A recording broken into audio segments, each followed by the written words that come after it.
Welcome to Three and Out with Jason and Kevin. I'm Jason. That's Kevin. We're brought to you by Cincy Jungle, SB Nation Cincinnati Bengals website, and we're sponsored by Eastgate Smiles Dental Care. The music is different this week. The music was created by Alex Barrow, my very talented brother-in-law. So thank you, Alex, for that. Kevin, how you doing? Doing pretty good. That intro music is going to be an issue because I kind of started grooving. Yeah, hey, it's going to be different every week. Hard to control that. Yeah. It's going to be different every week, which is kind of exciting. So yeah, it'll be fun. Okay. He's told me that he can make a beat like that in 30 minutes, which is nuts. So, sure. All right. So if you didn't watch last week, this is a new show. This is episode 2. So welcome back. If you didn't watch last week, the whole concept of the show is it's 3 and out, which means we have first down, second down, third down. We're going to talk about 3 different topics. Before we get into this week's topics, though, I did want to mention last week we talked about the Bengals getting an F from the NFLPA, and a part of it was like locker rooms. They didn't have chargers in the locker rooms, and the cold tubs were too small, and everything. Like they didn't have a nursing station for mothers, So it was it was kind of a big deal. And then Jeff Hobson, who is the writer for Bengals.com, wrote an article that it's all been under construction. I think the plans have been in place since April. But it's obvious to me, Kevin, that we have the ear of the team and that nothing was going to happen unless we brought it up. So this is something I'd like to call the 3 and out effect. Ridiculous, but I'd like to think that that we're that important. So, I mean, yeah. With all 50 of our listeners, how could we not be? Yeah, all 50 of them banded together. All right. We love first down. Though. We love everyone. Absolutely. Thank you. Watch it twice so we can pretend there's 100 of you. All right. So first down this week is there's been some movement in the free agent quarterback market. First, you had Derek Carr signed a 4-year, $150 million deal with the New Orleans Saints. Lamar Jackson didn't sign a long-term deal, but he did get the non-exclusive franchise tag from the Baltimore Ravens, and we'll kind of go over what that means. And then Geno Smith also signed a deal. I don't have his pulled up for some reason, but he signed a deal. 33 a year or something like that. Yeah, something like that. It's a good contract, and I'm very happy for Geno Smith. I could not be happier for Geno Smith. I was a fan of his when he was at West Virginia. And then I know everything that happened with the Jets where he got punched in the locker room and all that stuff. I'm very happy that he went and he found a home. And think about with Seattle last year is they looked like by the end of the year, they looked like geniuses because everyone was saying, oh, they're going to have the number 1 overall pick. And they already got all these first round picks from Denver for Russell Wilson, who turned out to be just a nightmare for the Broncos with his own special office and his own people and all the weird stuff that he was doing. And then Geno Smith came out and just balled out. It was great. It was absolutely incredible. And he's earned this contract. And I'm very excited. I'm not even a Geno Smith fan. Well, I just said I was, so I kind of am. I'm not a Seattle Seahawks fan, but I'll root for him up there, I'd also like to coming from. This might be the first time you've ever said the words Geno Smith to me. Yeah, it probably is. I don't know. But I'd also like to know how Pete Carroll and the Seattle Seahawks staff kept Russell Wilson's freak show act under wraps for so long. Because I refuse to believe that he went to Denver and just said, you know what, I'm going to be kind of a nightmare this year. I want my own training staff. I want my own food. I want my own chefs. I want my own office. And I'm going to practice giving handshakes to people as I walk out the tunnel like a true weirdo. We might owe Pete Carroll an apology. I think we do. All right. So kind of back to this topic. So like I said, Derek Carr, 4 years, $150 million. $100 million of that is guaranteed, fully guaranteed. $60 million guaranteed at signing. And then that kind of breaks down in 2023. It'd be a $7.2 million cap hit. 2024 is a 35.7. And then 25 is a 17.1. And then I guess there's a potential out before the 2026 season with an 11.4 million dead cap because if they keep him, he'll be owed a whopping $55.7 million in 2026. As like we said with Lamar Jackson with a non-exclusive tag, he gets a 1-year, $32.416 million fully guaranteed contract. But the way that the non-exclusive tag works is if another team decides they want him, they can offer him, and the Ravens either have to match that contract or they get 2 first-round picks from the team who takes him. But so far, nothing, and I'm not expecting anything either. And then also, I think that's only ever been the case one time. Oh, like yeah. Non-exclusive tag. Yeah. I think it's only actually been used by a team to sign somebody one time. I can't remember the player, but I can't either because rare. It's only happened one time. Yeah. When they said non-exclusive tag, I was expecting. I mean, it's not very often that a former MVP quarterback comes up, available. So I was thinking, if someone will grab him, and nope, nobody. And we didn't mention Daniel Jones, 4 years, $160 million, with $82 million guaranteed. So a little bit more money than Derek Carr, but not quite as much guaranteed. And I think that the guaranteed money is obviously what the players find most important to them, But these dominoes falling obviously affect how Joe Burrow, what is going to happen with Joe Burrow, and also Justin Herbert in LA. So both of those, I think those are the 2 big monster extensions that are kind of hanging out over the NFL. And how do you see, Kevin? Do you see Derek Carr's, Daniel Jones, Geno Smith? Lamar Jackson's kind of a different story because he's on the tag. Do you see this affecting how Joe Burrow or how the Bengals pay Joe Burrow at all? No, except for the one you just missed, which is Lamar Jackson. I think that is going to have massive ripple effects. If Lamar Jackson's if his bluff gets called and he doesn't get his big payday, then this makes Burrow signing, Herbert signing, every future all-star quarterback signing that much easier. Everybody's shouting collusion, and I'm kind of on board with it, if I'm being honest. I'm not saying it's right or wrong. I'm saying I'm pretty positive it's happening. Like, when was the Atlanta Falcons were in to the very end on Deshaun Watson?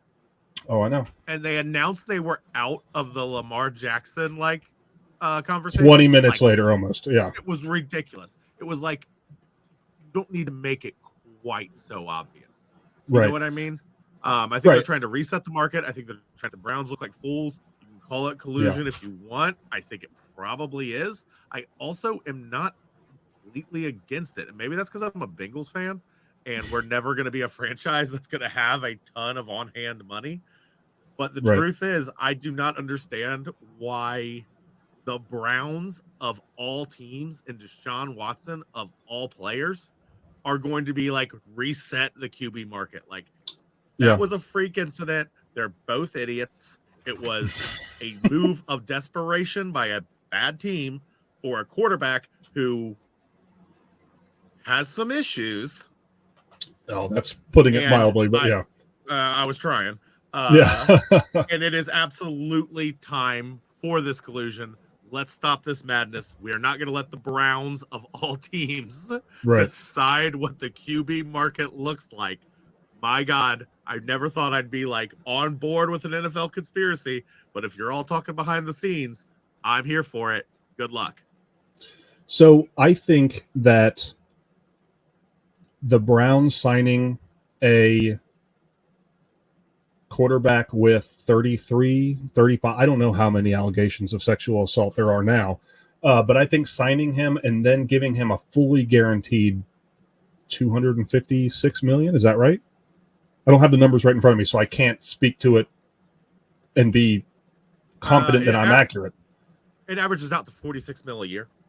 Yeah, so giving him guaranteed contract, fully guaranteed, is not something that NFL owners want to do. And I know that there were reports that other owners were actually upset with the Browns when they decided to pull the trigger and do this. But Lamar Jackson wants that. He's made it very well known that he wants that fully guaranteed contract like Deshaun Watson has. And I think the rest of the owners, like you said, I think the rest of the owners are trying to make the Browns look like an outlier and not allow them to start the new rule that quarterbacks get guaranteed money. You know what I'm saying? I think they're trying to prove that the Browns made a dumb decision and that Deshaun Watson's an outlier, and that's it. So in that case, I do think that there's probably some collusion. I don't think it could really be proven. But I personally Lamar Jackson is the perfect quarterback to collude on this kind of thing with. Not because I don't think he's good. I mean, I'll never be a fan, division rivals and everything. But I have to admit, like, incredibly talented quarterback. I'd be an idiot not to say that.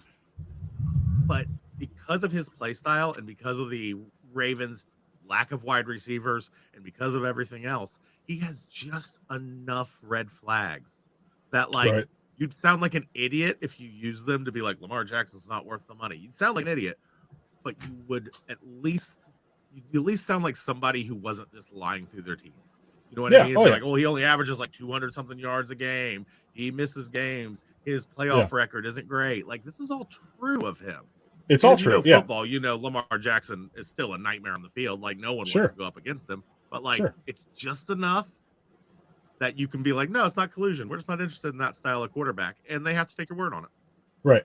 So if you think about the situation this puts, I know that we talked about how this would affect Joe Burrow, and we'll kind of get to that in a second. If you think about how this puts the situation this puts the Ravens in is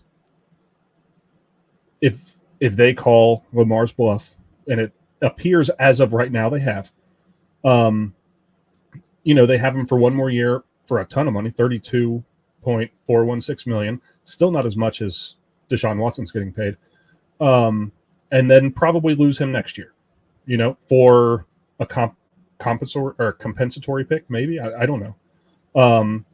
And then if someone does come along and they say, yeah, we're going to sign him for X amount, let's say the Falcons decide to change their mind, they come back and they give him some big contract and he jumps ship, they get 2 first-round picks. I'm not expecting that to happen.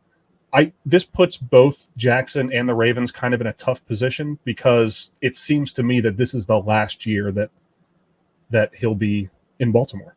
And then they're going to have to start over with another quarterback without the 2 first-round picks that they would get if someone else signed him. You know what I mean? So I don't know what's going to happen.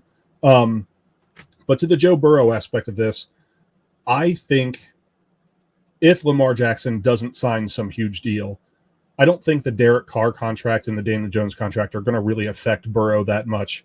And the reason being is because they haven't done what Burrow has done. I mean, Derek Carr deserves the contract. He had a really good season. And I actually saw a really kind of funny thing today that was talking about when Derek Carr played in New Orleans. He had the Josh Jacobs, who I think won FedEx Ground Player of the Year and was up for MVP. But he had Jacobs. He had the best wide receiver in the game, and he could not get past the 50-yard line. And then the Saints said, let's give that guy $150 million. Either way, though, excuse me, I don't think it really affects Burrow. Burrow's contract is going to be much bigger than all of these. $150 million, you could see him signing, if he wanted a 4 or 5 year deal, you could see him signing a $250 million contract, with I don't know how much guaranteed. But I could also see a Mahomes style contract where he's on the hook for 10 years. You know what I mean? Which that's what I would prefer. I got a question for you. Yeah. All right. You get 2 options. You get to sign Burrow to a 3-year contract, and it's the upper limit. No, sorry. You get to sign Burrow to a 3-year contract, and let's say it's like $50 million a year, which is probably like the floor of what Burrow's going to sign for. So 3 years, $50 million a year, or 10 years, 58, maybe even upwards of $60 million a year, but for 10 years. So you're taking that hit early, but as this cap increases, it's going to do a Mahomes effect where suddenly the Bengals are going to start looking really promising. Which one do you take? Yeah. I don't want 3 years. I'd take 10 years. And the reason is because after those 3 years, let's say he wins a Super Bowl, he's priced so far above what you could afford while keeping talent around him that it's just going to be the Joe Burrow show. And every week they're going to bring in a new high school team to play with him because they can't afford to play anybody else. So 10 years. You spread that out a little bit. Also, I did see that if they extend Burrow after March 31st, they don't have to have his guaranteed cash in escrow until next year, which would help them. So I don't think we should going on right now. Right. I don't think we should expect anything to happen with his contract until March 31st. This is all, again, pontification. We don't really know what's going to happen. I think that we could safely say he will get extended this offseason. They cannot go into the fourth season without extending him, in my opinion. But the Derek Carr, Lamar Jackson, Daniel Jones, Geno Smith, unless something happens with Lamar Jackson, where he's with the non-exclusive tag, where someone else brings him in, I don't expect any of these contracts to really affect Burrow at all. The only one that I could see affecting him is if Justin Herbert gets signed first. Because if he gets signed first, then Burrow can turn around and say, hey, we went to a Super Bowl, we went to the AFC Championship game. I deserve more than him. And he absolutely does. He would be 100% right.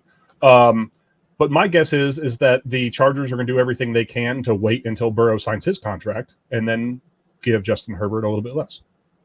So, I don't know. They might be waiting on each other.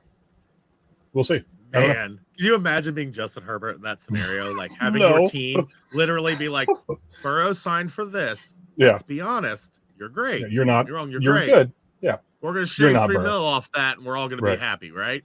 Right. Exactly. Think about what Burrow would have. Let's say they beat the Rams and they won the Super Bowl. And maybe they beat the Chiefs and went back to the Super Bowl and then maybe lost to Philly, but he has a Super Bowl win in his rookie contract. There's nothing that says he should be paid.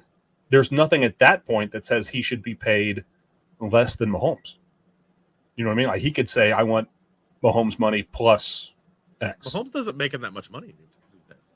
No, not yet. I'm just saying that 5 or 10 year, $500 million contract. That's the largest, gross contract ever. He could say, I want 10 years, $600 million. You know what I mean? We have to move on. But this is a real question. I've heard this. You're not the only person I've heard have this opinion that if Burrow had won a Super Bowl, he would be making X amount more money or whatever. Do you really think that's true? I kind of think Burrow is one of the top, in my opinion, 2, but everyone will agree, top 5 quarterbacks in the NFL. I think he's getting paid no matter what. I don't think a Super Bowl win he's going to get paid. His bottom line. He's going to be paid like a Super Bowl winning quarterback because he is the quality of a Super Bowl winning quarterback. And I do agree with that. He's going to get paid. He's going to have possibly the largest contract in the history of the NFL. I mean, we don't know what's going to happen, but he's definitely probably going to be the largest contract in the history of the Cincinnati Bengals. In fact, I would say that's guaranteed to happen. I was just saying, if they're going to negotiate with him by having a checklist with all these boxes checked, Super Bowl winning quarterback is not one of them. I don't think that's really going to be how they do it. You know what I mean? No. But I do think that whatever he gets paid, Justin Herbert will be less. And if Justin Herbert signs first, Joe Burrow will be more. I don't know. Do you have anything else really to say? But there's not a lot to say because it doesn't really affect him that much. It's just the offseason. This is stuff we're going to do.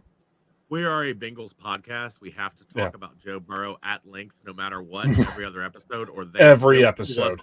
They will pull us off. Yes. Stitcher, YouTube, all of it. So we did it. We did our mandatory contract talk for 2 people who, let's be honest, nobody has any clue what they're talking about. No, and let's move on. I want to talk draft. I want to talk combine. We've kind of bridged this, me and you, in the past. Overall, let's do this. Let's do it like this.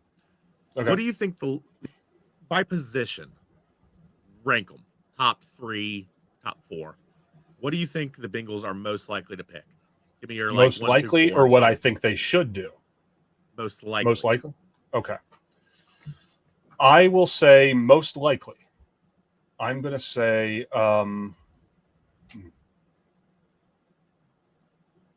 that's tough. I got to separate my head and my heart. You know what I mean? I would say most likely would be cornerback. After that, tight end. After that, offensive lineman. After that, defensive lineman. I think. Defensive interior? Yeah. Well, no, just defensive end or defensive lineman. One of the two. So, what about you? I don't think they want a cornerback. I know people act like they do. I don't think they want a cornerback. I think if the value's there, and it very well may be, this cornerback class is stacked. Yep. It may just be like they can't turn it down. So I don't think they want one though. So I'm gonna say offensive line would be their preferred choice. Okay. If the right player falls. Next is tight end. They have met with more tight ends than any other position, I think, at this point. They clearly desperately want a tight end. After that, defensive interior, and then cornerback. Because I don't think they want one. But I do agree they might be forced to take one. This cornerback class is wild, dude. Oh, yeah. So the reason that I say cornerback class or the cornerback is because of the history that the Bengals have with drafting first-round corners, and they just do it. It seems like almost every other year they're taking a cornerback in the first round. But the reason I said cornerback is because you have Chidobe Awuzie, who's entering the last year of his deal. Mike Hilton is 29, and Cam Taylor-Britt's coming into a second year, and there's no depth. I don't know if they're going to re-sign Eli Apple. I wouldn't be against it if they did. I mean, no, I wouldn't he's played his best football in his career here. He kind of brings like an attitude to the defense that I like. He talks a lot. I mean, every once in a while I'll look at like Twitter and I'll be like, come on, man, like just chill. You know what I mean? But he's for the most part, he's backed it up on the field. And if somebody gets hurt, unfortunately, if someone gets hurt outside of Hilton, because I think that Apple's an outside guy. Is there anyone? Would you rather have Eli Apple or a rookie to step in? And I personally, it's Eli Apple. Yeah. So, but I don't know if they're going to be able to re-sign him or not. I think he's played his way into a decent-sized contract, probably. Sure. So I don't know what they're going to do. But the only reason I say cornerback is because the history they have. I mean, I don't know. I'd have a hard time counting how many cornerbacks they've taken in the first round over the last 20 years. I mean, we can just go through a huge list. There's Dre Kirkpatrick, a bunch of them. I don't know. That's the reason I have that. That's the reason. Now, if I was saying what they should do, yes, it would be offensive tackle, number one. Number two should be tight end, and then defensive line, and then cornerback is how I would rank it. This stuff's almost impossible. So much is dependent. But I do agree with you. I think that's my preferred list as well. Yeah. But the right offensive tackle has to fall. This class is not deep. If Harrison falls, yes. If Jones. Yeah. If Jones fall, okay. Jones or sorry. Who's your preferred tight end? This is the big debate. Yeah. Okay. Darnell Washington or Mayer? Washington. I think he's just an athletic freak. Yeah. Mayer's good. Don't get me wrong. Darnell Washington, 6'7", 264 pounds, and ran a 4.6 40. And that's just insane. It's absolutely insane. He was a pretty effective blocker against SEC defensive ends and defensive linemen and linebackers. He's just a total freak of nature. And I think this draft class with tight ends is just freakish anyway. But Mayer's very good. But it would be Darnell Washington. I'm assuming that you're saying Mayer for you? Absolutely. I get Darnell Washington. He absolutely has the higher ceiling. Mayer is your starting tight end day one. Yeah. And he is affecting the field day one. I think it really does come down to, are you trying to win a Super Bowl this year, or are you trying to have your Super Bowl window open 2, 3, 4 years from now? Because I get the love for Darnell Washington, and absolutely, if the Bengals end up getting it, I'm on that hype train. You cannot expect that man to step on that field and produce. He does not have the numbers, whereas Mayer effectively was Notre Dame's entire passing offense. It's insane the production he had. So I'm going Mayer all the way. Okay. Let's compare them real quick. So Darnell Washington, 6'7", 264, and this is at the combine. 4.6 40, 1.57 10-yard split, 31-inch vertical jump, 10'2" broad jump. And then Mayer, 6'5", 249. So not quite as big. 4.7. So not 40-yard dash. So not quite as fast, Kevin. 1.66, 10-yard split. 32.5 vertical jump, 9'10" broad jump.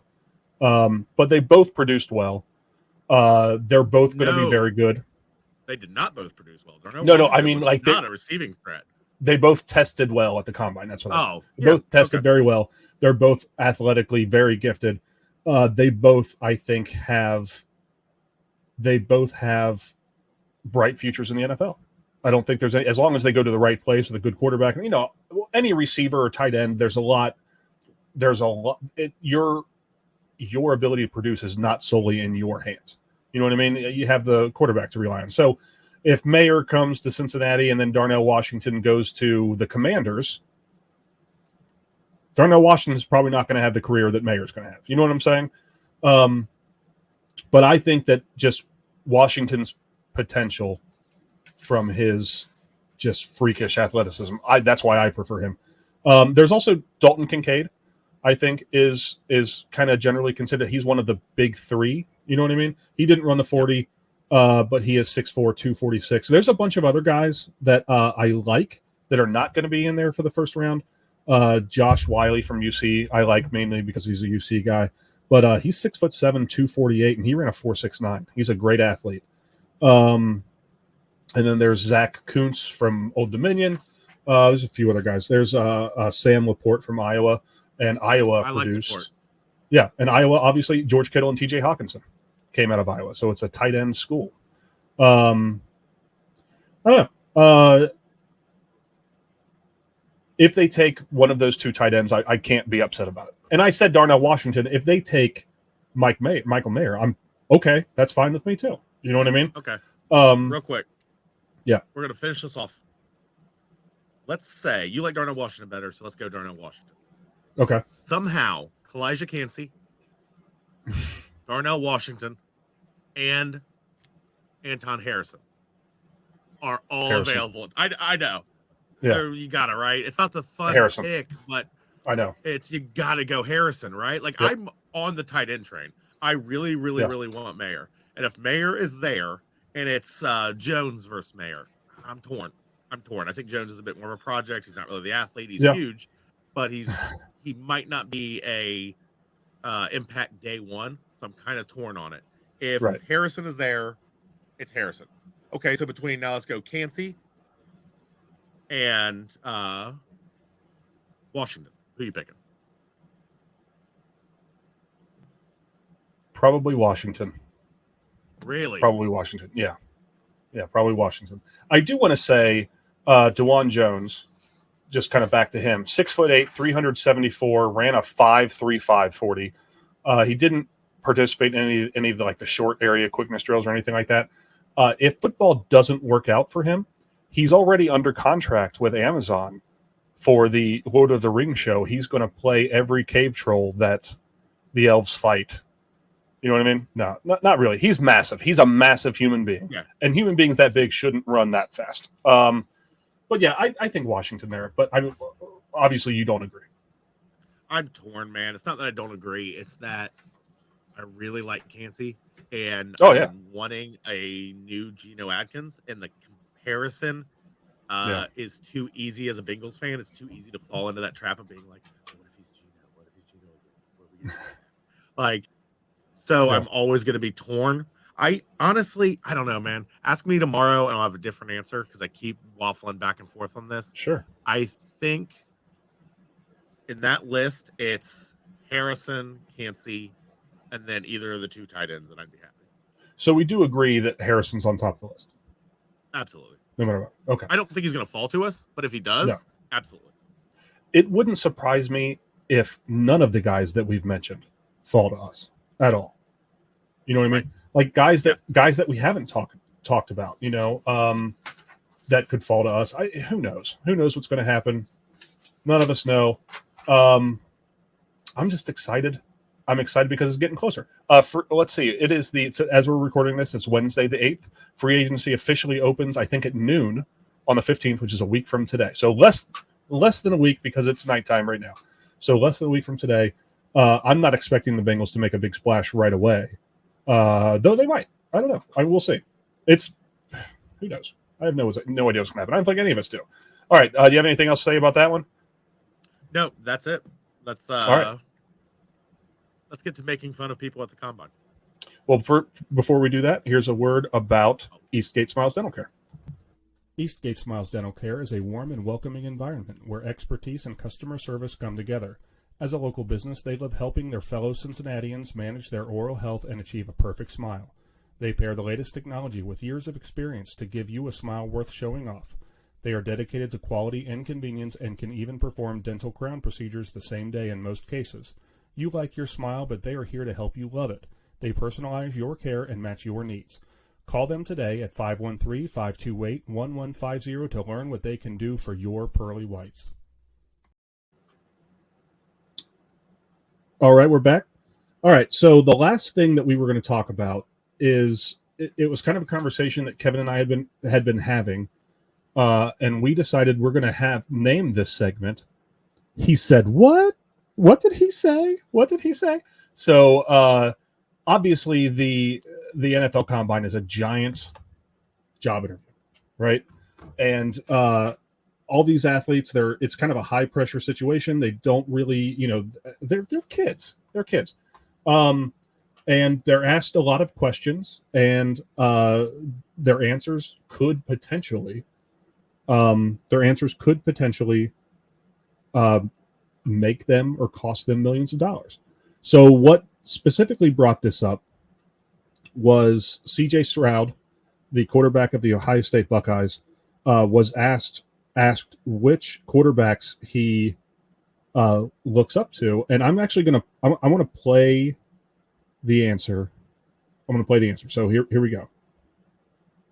Not only just to be athletic, use my athleticism, but as a black quarterback to stay in the pocket and throw the ball, and that's something that he was very underrated. Oh, let me start over. He one of the reasons I wore number 7 was because Michael Vick. He inspired me not only just to be athletic, use my athleticism, but as a black quarterback to stay in the pocket and throw the ball, and that's something that he was very underrated in. And then I looked up to Deshaun Watson as somebody I feel like I have a similar playing style to, and then Joe Burrow, be able to create, not being the fastest guy, but be able to kind of extend plays, throw guys off of you, just be tough, and that's something that I feel like I'll do in this game. Okay, so he said that the quarterbacks he looks up to. Now, he didn't say the quarterbacks whose lifestyle I want to emulate. He said the quarterbacks I look up to are Michael Vick and Deshaun Watson. And then Joe Burrow was kind of thrown in there in the end. I want to say this.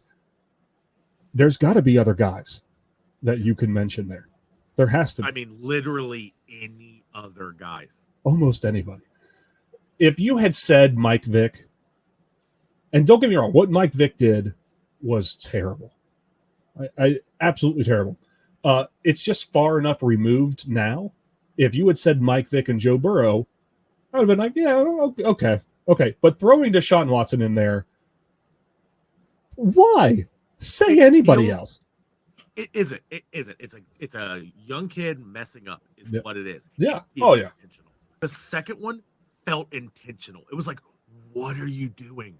I clearly am not clearly cannot comment on the black quarterback thing. Right. Okay. Jalen Hurts just went to the Super Bowl. I'm just saying. Jalen Hurts. Anyone else, man. Anyone else. It felt like he was trolling us. It felt like he said those two names and he just kind of stared like, say something. Because it's wild. Those are the two names you pulled. Yeah. I want to know when he said Michael Vick being able to stay in the pocket, if his agent was like back behind the press going like, okay. And then when he said Deshaun Watson, his agent went, oh my God. Oh no. You know what I mean? Any two other guys. And it's not like CJ Stroud. Right. And then, I kind of had this pulled up. What did he say? Any two other guys would have been better. And like you said, Jalen Hurts. But that's not the only. The combine is just a weird place where these young kids are put in a high stress situation and they're asked weird things. Now, a memo went out from the NFL to teams this year, basically saying like cool it on the weird questions, like the weird ones. That's like there's been a lot of. Well, I printed some of them off. Let's see. Let's find one. Eli Apple was asked if he's gay. Okay. The Falcons coach, one of the coaches was like, so do you like men? It was like the first thing he asked me. It was weird. I was just like, no. And he was like, if you're going to come to Atlanta, sometimes that's how it is around here. You're going to have to get used to it. I guess he was joking, but they just asked me, or they asked the most questions to see how you're going to react. That's just weird. It's weird. Why? Why do it? It's a shock. It's a shock question. Yeah. We've all been in a job interview where they ask you like the most bizarre question. They just want to see what you have to say. There's not a right answer. Now, you probably this day and age can't be asking players if they're gay. No, that's probably not a thing you can do. Right. But that's all it was. Right. But CJ Stroud saying the Michael Vick and the Deshaun Watson thing, that's kind of like someone saying, hey, Bijan Robinson, like, who is it that you model yourself after? And he sits back and thinks thoughtfully, and he goes, it's O.J. Simpson. It's O.J. Simpson is who I look up to the most. No, pick somebody else. Anybody else. Anybody. Not Joe Mixon right now, but anybody else that's not, O.J. Simpson. So some other things. Players were asked when they lost their virginities. Let's see. Where is it? A player was asked if his mother was a prostitute. Let's see. So some of the ones that came out this year, where are you sitting on a bus speeding on a mountain? Like what seat are you going to be in? If you're in an out of control bus that's speeding down a mountain, what seat are you in? Driver's seat. I feel like that's a yeah. That's what you wanted to say, but regardless of what it is, the question's innocent enough. It's a gotcha question here. Answer my weird situation question. Go. Right. Where does the sun rise? Where does it set? I remember watching Hard Knocks when the Rams were on, when Jared Goff was still with the Rams and he was a rookie. And they said something to him about the sun rising in the east and setting in the west. And he said, now that he's in California, it would be reverse, which blew my mind. Anyway, because that's not how that works. But yeah, players were asked if they would share their internet history with them. What color is chocolate? Let's see. Boxers or briefs. How many ways could you use a brick in a minute? Yeah, just like little things like that. But the days of asking like, is your mom a prostitute, or are you gay, or anything like that, those days are I think are gone. The NFL's gotten some bad press. In 2013, I went to the combine and a player was asked, and this isn't like a personal question, but he was asked, would you rather fight a horse-sized duck or 10 duck-sized horses? And a lot of, it's just one of those questions that kind of throws you off. And most of them said 10 duck-sized horses. And I think that's the only answer, because I'm pretty sure a horse-sized duck would kill me. Right? Oh, absolutely. It is the only possible answer. The only thing scary about a horse is its size. Right. You take that away. It's easy enough. Now, if we are running out of time. Go ahead. Okay. Now, if you take the duck out of the situation, replace it with a goose. Canadian goose the size of a horse ends the world. It might. Yeah. All right, go ahead. Sorry, what were you going to say? Just saying it's getting close to wrap-up time, but I would be very, very upset if we did not mention that Will Levis is afraid of milk. And it's my favorite story of the year, Jason. Sure. I don't care if the Bengals win the Super Bowl. Will Levis is afraid of milk is the storyline of this season. It's wild. He puts mayonnaise in his coffee. He's afraid of milk. They say that he has screamed and fled the room at the sight of milk. That's insane. And I love it's wild. It is it is and they're already talking about it's such a problem that it's affecting his draft stock. Owners and coaches are going on like, well, I mean, chocolate milk's a pretty common post-workout treat, and we'd have to ban chocolate milk from the weight rooms if we drafted. It's wild. He also eats bananas with the peels on. That's just psychopath behavior. To me, that's weirder. Now, okay, so being afraid of weirder? hold on a second. Being afraid of milk is insane. Not liking milk. There's a lot of people who don't like milk. But have you ever had a banana peel in your mouth? It's disgusting. So. Okay. I don't know why. I don't know why I have. I probably have. I don't know why. But banana peels are okay. Let's move on because I don't want to incriminate myself. But banana peels are gross, and eating a banana with the peel on makes me think that you're a total psychopath. But it also reminds me, Sam Howell, the quarterback, the Commanders last year, said he only eats chicken nuggets, only eats chicken. Yeah. He won't eat steak. If he goes to a steakhouse, he brings chicken nuggets. Weird. We all made fun of that guy. But, like, yeah, my God, did we get the upgraded version of it this year. Oh, yeah. I will be following Will Levis's entire career from here on out. Yeah. He has – I'm not a fan. Fan's not the right word, but I am a patient observer. Intrigued. Yes. Now that this is out there, Will Levis gets a starting job somewhere. He becomes the quarterback. Yeah. Year 2, year 3, whatever. Does a rival fan base throw milk on him? Does that happen? Absolutely think they do. Absolutely, I 100% think they do. Happens. I think that they have milk day at the stadium, at the stadium that he goes and plays at that weekend, where they sell milk at the concession stands. I mean, I really do. It's gotten weird. This is weird. I know. I don't know.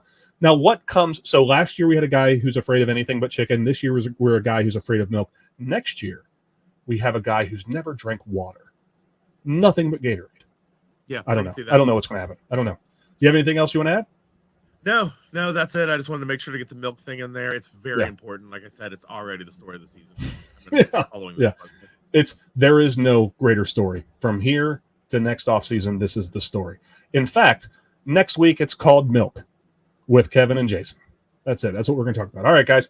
For Kevin, I'm Jason. Again, brought to you by CincyJungle.com, SB Nation's Cincinnati Bengals site. Again, sponsored by Eastgate Smiles Dental Care. Give them a call. Thank you very much for watching us. We'll see you next week. Who day? Who day?